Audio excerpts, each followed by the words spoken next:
Hey everybody, my name is Daniel Klein. Welcome to another edition of the Nightly Entrepreneur. Joining with me, as always, is the wonderful Mark Dawson. Hey Mark, how's it going, man? Hey everybody, how's it going? Nice Uh, tracksuit. Where'd you hey, get that thing?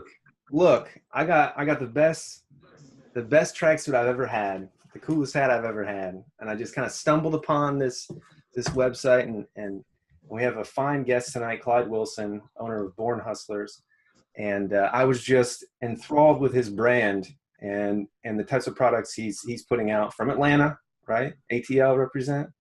And I was just really, really happy with it. So without further ado, let's go ahead and introduce Clyde Wilson from Born Hustlers. Hey, Clyde. How you doing? Cool. Thanks for joining us, Clyde. Certainly appreciate Yeah, it. thanks for joining us, Clyde. I Thanks want for to having me. thank you for sending these products out to me. What I said is true. When I went on your website, I was like, hey, this guy's got something going on. And I appreciate, the kind of sportswear and branded apparel. And I know it's not an easy game. So can you tell us a little bit about how you got started and when? I always had a what would you call a side hustle when Yeah. I worked my regular 9 to 5. Um, but I actually turned it into a regular store at first. And looking at the Atlanta market, being from New Orleans, once I moved here from New Orleans, I tried to incorporate something a little different than what I was seeing in the Atlanta area. So I picked something that I knew the best, how to hustle and how to work hard for what you want. So Mhm. that's why I came up with the brand Born Hustlers. So I figured I've always been uh, a go-getter, grinder, hustler, hustle. So I incorporated it into a brand that I'm trying to build. And Cool. so you had a physical store in Atlanta, and how long ago was that? And was that the BH that Yes, we I have a was that then, or was it something different then? I actually, when I first started, I just called the store Urban Look, and it just happened that I stumbled upon uh, doing my own brand, and I tried to come up with something real the BH logo real simple to recognize. Yeah, So I didn't want it to be too complicated. I wanted it to be a logo that everybody said that's Born Hustler, and that's why I came up with the logo that I have now. in that original store in Atlanta, were you selling Born Hustler stuff, or were you selling all kinds of stuff? No, I was selling all kind of stuff at first. I came here in 2012, uh, and I didn't start Born Hustler till a year later. Yeah, and you started out of your physical store. Yes, I started it out at the physical store. Okay. So I've grown from getting stuff made locally to now sourcing my stuff internationally. Yeah. So what was the process that took you from local to international? What kind of went through your head to make you to choose that? Price point and volume of product. Okay. Um, the, and quality also. Quality of the product. I used to get the stuff locally screen printed Mhm. and stuff like that. But I started looking at and exploring the stores, and it gave me the thought and an idea of I want my stuff to look just like the stuff that's in the stores. So to get the names in it, Hmm. the price tags, to eventually actually, because I'm starting to do trade shows, to eventually get it into other stores, I had to make it look like the product that was already in stores. Yeah. That makes sense. So What that's was why I had to start sourcing overseas and to get my stuff made from scratch. when you began that journey of sourcing stuff overseas, how did you start? Because I know a lot of folks, they're probably in a similar boat, different product, different industry. I used Alibaba. Huh. I Okay. used Alibaba, but you have to be very diligent and very careful Yeah. Okay. because there's a lot of fraudulent people out there. So you have to really vet them, and get your samples and all that before you just make a major purchase with them. Okay. I actually get like the shoes that Mark got, they were made in China. The tracksuit that Mark wearing is made in Pakistan. Yeah. And that was all sourced and tested through Alibaba first. And you had to get samples. Alibaba is like Amazon. Yeah. So they like the framework of the manufacturers. Once you that's the initial meeting company. Yeah. After you initially meet, it's just you and the factories. Yeah. Yeah. Most of the time you're dealing with liaisons for the factories, as they call the middlemen.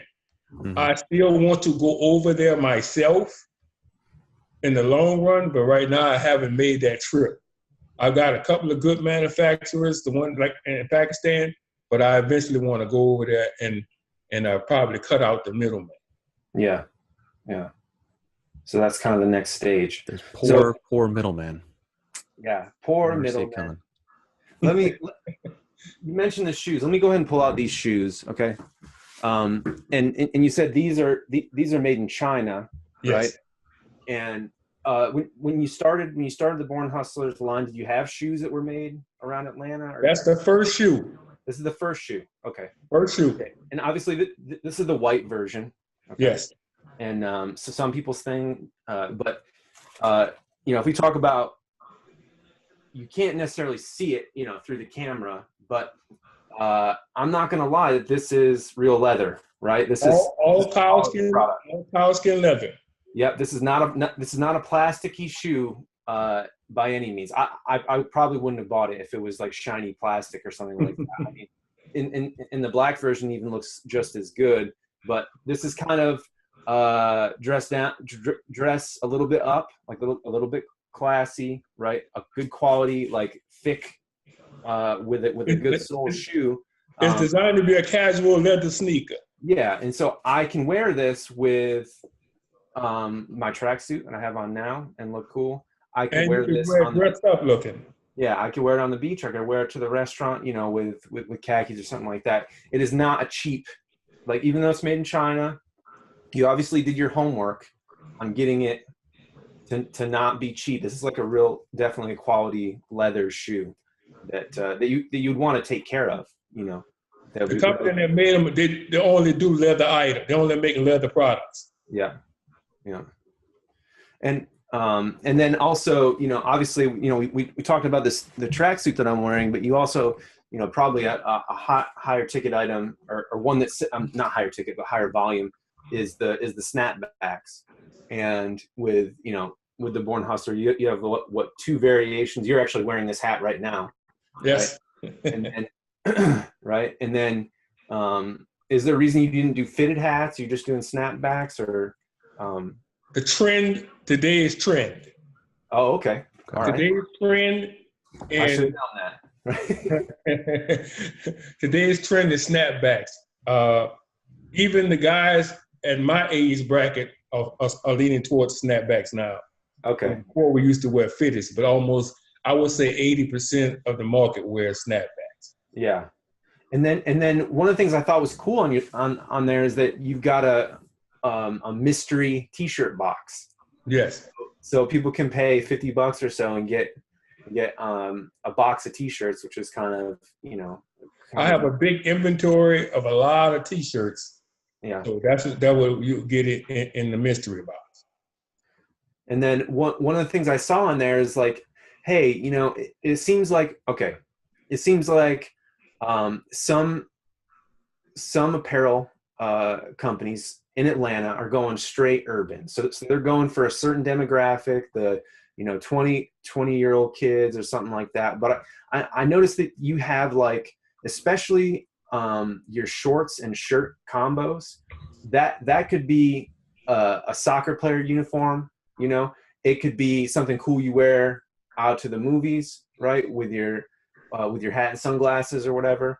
It could be beachwear. Like it kind of it could go all across. It's not for one demographic. It's not for one body type, for example. So my brand is mostly designed to reach the person who has that hustle mindset and loves to represent it in their apparel. yeah. Now, that's why I have different types, like they say, the short sets and track suits. And so it's not based upon one time of the year. It's all through the year. Depends on, and I always try to give a nice color combination. I want the website to be like a outfitting where you can pick a whole outfit together. But it's building there.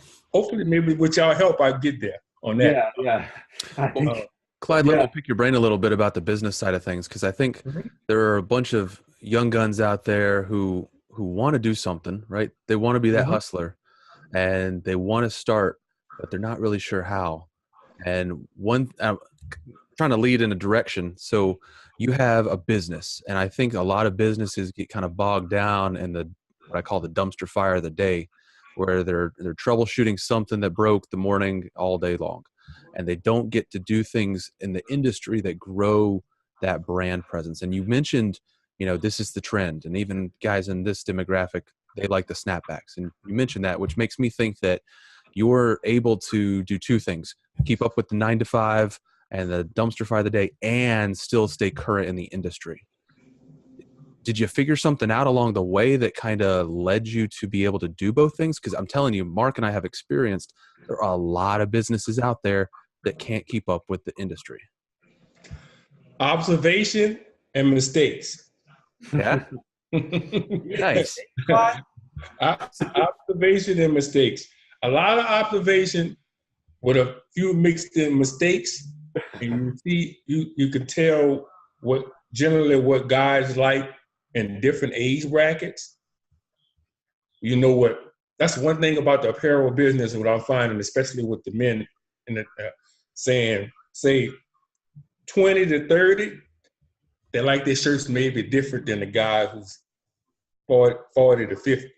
Yeah. So you have to kind of make your product. If you don't want to get boxed in on just 20 to 25, you have to make them in a lot of different ways. Because is this something you just naturally pick up on as you look at different aged people? You get responses. Okay. You listen to your customer. A guy come in here tell me, "Oh, I like this shirt, but I don't like the sleeves that short." So I write that stuff down. I'll know that, all right, these guys like a longer sleeve. So that's another thing with getting it manufactured. My manufacturer, I give them every length of everything that how I want it made. From the length of the shirt to the length of the sleeves to the length of the neck collar, all that. I give all that information and then make it per my specifications.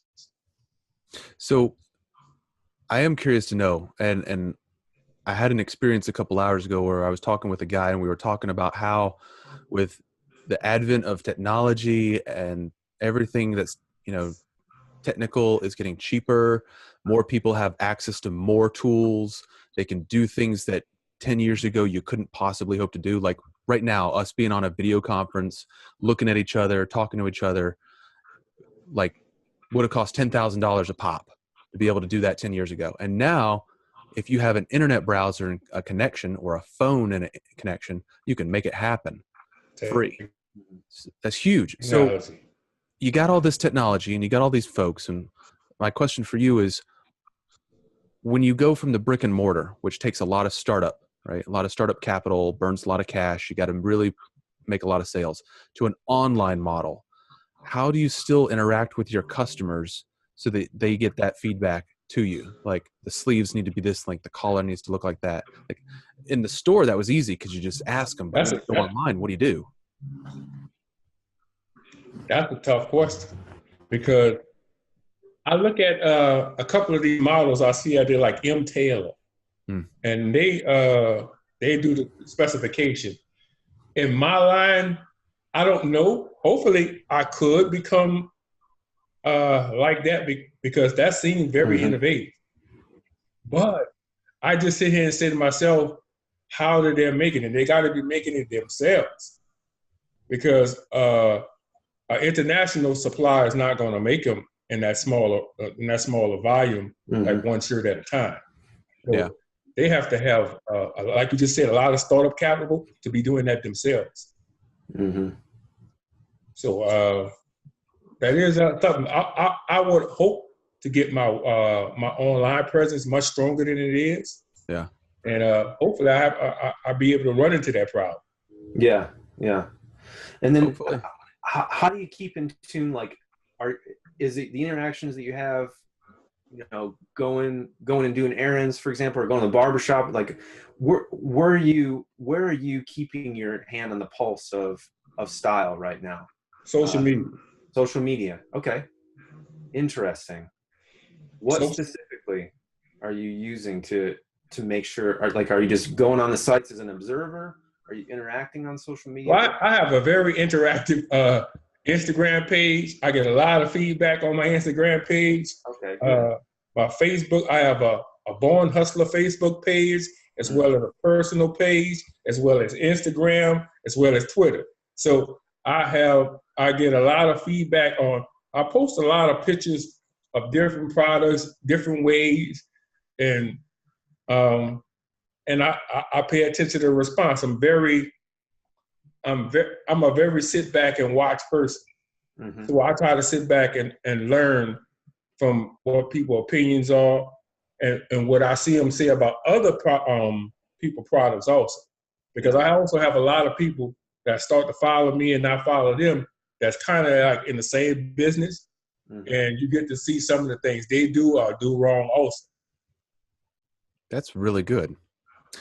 So when you're looking at Instagram and you're seeing all the different pins people have saved, or you're looking at Facebook and you're watching people dress and where they're dressing, and you're trying to get inspiration and ideas, is there a way you can kind of scale that up so you're not looking at one person's pins, or you're not following one person, but you can look at like patterns across a larger group to then kind of know what's going to work better for you?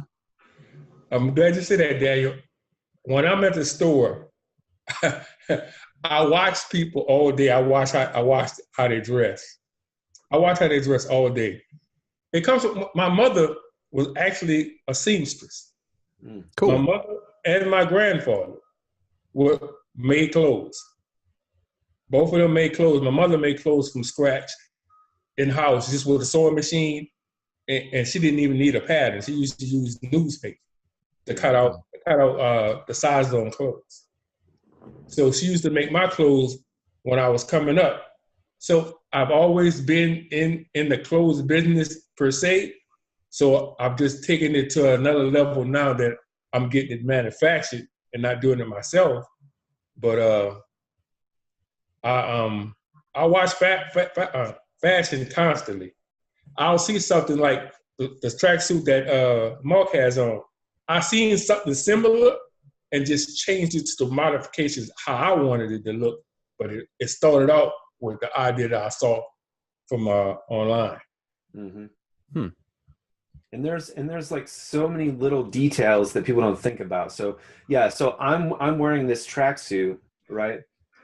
But why are the stripes a certain way? Why, you got branding on here, but also one of the things that I thought was really interesting that's unique, right, is that you've got your logo here, branded here. And that's your alternate logo, right? Is the cursive, Born Hustler in cursive? No, the ultimate logo is the patch, is the BH logo right there. Is this one? Yeah. Yeah. So this is actually your main one. I wanted the Born Hustler not to overpower it, but give it an elegant look, not overpowered. Yeah. I see other people where they have words all over the tracksuit. I didn't want it. Yeah. But the point I'm trying to make is it's a nice touch because I can tell that someone took time, like who has an eye for style, and took time and tastefully branded this, and to where I'm fine going around and sporting your brand. One, it's cool, right? But it's not overly done, and it's tasteful. And so I can kind of see that detail. Another thing, like with the tracksuit, the track pants are very popular right now. Yeah. This is another thing. But I felt like my demographics in age is a little older than the 16, 17, 18s who wear the tracksuits. If you notice, if you go to the store and pick out a track pants the same size as those, they're gonna be tighter. Mm-hmm. Mine are not tapered as much as the ones that's in the store. The ones in the store are tapered like down to 6 at the bottom. I tapered mine to 7 because if you taper them to 6, it's going to be tight on the thighs. Yeah, and so I made them to do with your target audience. Yeah. Yes, I made it more friendlier to guys who are older. Yeah, interesting. But they can still kind of sport that look. Same look. Popular with the younger crowd right now. Yeah.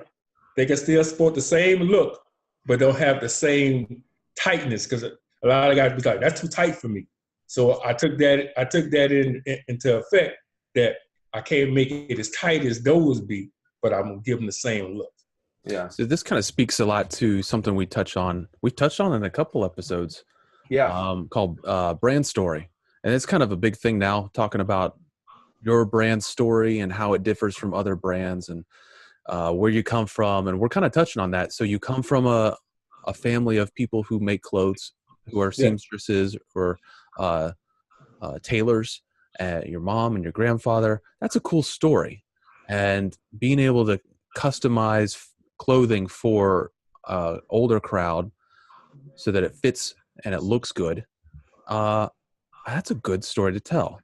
Would you recommend to other folks who are in other industries and trying to get things started and starting on social media to put that story forward? Like if they have similar stories to what you have of coming up in this industry and having these cool relationships, doing these things for your audience, would you suggest to others that they put that message forward? I would. The biggest thing, again, you have to listen to your audience. Okay. You have to listen to your customers, because it's like a partnership. Some people think, "Oh, you just buy whatever I make." No, it's a partnership. I get guys come in, and like I'm starting to develop a bigger line for a big and tall, because I get guys who come in who rather large 6, 7X, but they still want to look like the smaller guys. They still want to have the same attire as the smaller guys, so I'm trying to accommodate them. That's cool. How do they find you? Like when you say they come to me and they say, like, what does that look like? Well, right now, I'm in the mall, Greenbrier. Wherever I get a guy, because I know they complain about the sizes. Nobody have their sizes in there. So the word is already known that I have plus size clothes. Yeah. So a lot of them come to me. And you still have a storefront? Yes. In the mall. Okay. And so you're interacting with customers on the daily anyway, right? Yes. In a physical location. So let me ask you something. How much business are you doing in the mall versus the business that you're doing online? 80-20. Which way? In person. In person. My online needs to be hit with a it needs to defibrillator. Needs to be hit with a defibrillator. I've only been online with the website now about 6 months. Yeah. And I think I need a better market. I'm on Shopify. And like Mark jokingly said, you can't build no house on nobody else's land. Yeah. But marketing and to snatch customers is very difficult, as you gentlemen know. And so I get them, but not at the pace that I want. Because if I get them at the pace that I want, I would like to be only online, because most people shop online today. Yeah. I mean, yeah, I mean that's how I found you. I don't, you know, because I live outside of Atlanta. I probably would have never walked in your store. You know what I mean? And it's just a matter of logistics. It's not because I wouldn't have liked it. It's just, Uh-huh. you know, when would I have been down there? You know, maybe once or Exactly. twice my whole Yeah, life, that's a right? cool experience to have, though. That's actually a dream of mine, is being able to go into a tailor shop and have a conversation like Clyde you had with those XX 6X guys and say, you know what, Clyde, I would like this. Clyde, what do you think about this idea? And you're like, I like that idea. Maybe if we tweak it a little bit, and we're kind of collaborating back and forth, and we're kind of making something happen. That's kind of a dream of mine, to be able to do that with a tailor. I think that would be really, really cool. Well, I think that, you know, Clyde touched on this earlier, is that we could actually do that in an online experience for him. You know, but I mean, that's the after hours conversation, right? Is how can we make this real for Clyde, and build that store of his dreams online? I think you could actually do that in to some degree, you know, online. Well, one thing I do want to talk about and get your thoughts on, Clyde. So I'm trying to look out for the young guns out there who are trying to make something of themselves and pick Okay. themselves up by their own bootstraps. So Mark did it. I did it. I, from your story, I think you did it as well. You've always been working, right? So for the folks like us who have always been working, how do you get started? And from my experience, I think it's personal relationships and being able to reach out and actually establish a personal relationship with people. It sounds like you agree. Um, Seems that way. A lot of relationships and asking Yeah. folks. How does somebody get started, Clyde? Like, you know, 19, 20-year-old who's got great ideas, but, you know, how do they start now? I mean, it's a lot different than One when you thing, started.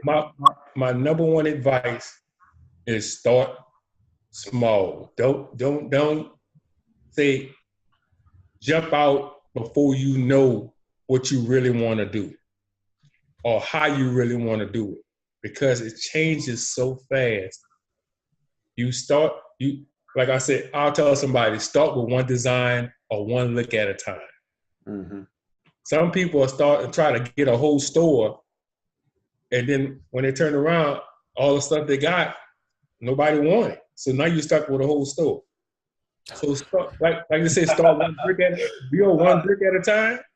Build one brick at a time. Okay. Start if you want to do t-shirts. Get your design, maybe get your two colors, and start trying to sell those two colors t-shirts. And you can build off that. But just don't try to start with a whole bunch of stuff at one time. Okay. Yeah. So kind of build. So there's something out there called plan, do, check, act. It's like we got. So it's like you plan out something, you do it, you check whether or not it's effective, and then you take action based off of that. So kind of like start small, iterate a couple times, make small changes, be willing to change, right? The dream is to be successful in an industry or doing something. It's not, attached to something so rigidly that you can never change. And realize that the first day you start, you ain't gonna be a resounding success. It takes time. It takes like you say, building relationships, building a customer base, building a reputation. If you don't build none of them, you won't succeed. Especially the reputation part. Yeah. If nobody talks about you outside of you, you'll never succeed. That's an important point. A lot of folks who aren't business owners think reputation is all about whether people think you're good or bad. But you bring up a good point. It's also about people knowing about you. Yeah. There's kind of like people say, oh, what's your reputation? As if you're already known. But when you have a business, the reputation is, are you known? Yeah. How many people are tweeting about you? How many people are taking selfies with your stuff? With your hat, with your shoes. How many people are recommending their friends to you? That's big right there. Yeah, and that's like huge. Either word of mouth or on social media. On any manner, in person, on social media, anyway. If nobody's saying, "Hey, check them out," you're gonna have a hard way to go. Let me ask you something about using Instagram and bringing customers. Do people find you on Instagram or Facebook and then come into your physical store, Yes. or do they order from the Shopify site, or how does that work, or how does that I do experience work? weekly Instagram ads for the store, and sometimes I spotlight items for the website. I always run a store Instagram ad probably Thursday, Friday, and Saturday. Prime shopping days, Friday and Saturday. Always run a local Instagram ad to let the people in the surrounding areas know what I offer and where I'm located. Mm-hmm. And I always run it through Facebook every week. And then I noticed something, Clyde, is that you don't have women's clothing. So is that on purpose? Is that the next step? Or is that something, have you ever tried it and you just failed, or what? I tried it. Tell me a funny story, Clyde. You're smiling, so. I tried it. I still have a few women that always ask me why I don't carry it no more. I'm not saying I'm never going to do it again. I'm going to go to that word. Seems like women don't feel that word hustler. Okay. So I've always seen, even though I explain to them ad nauseum what the definition and what I mean by born hustler, That's an I attitude, think right? they're a little turned off by the word hustler. Yeah. Even though it's more about an attitude. Like if you're, Yes.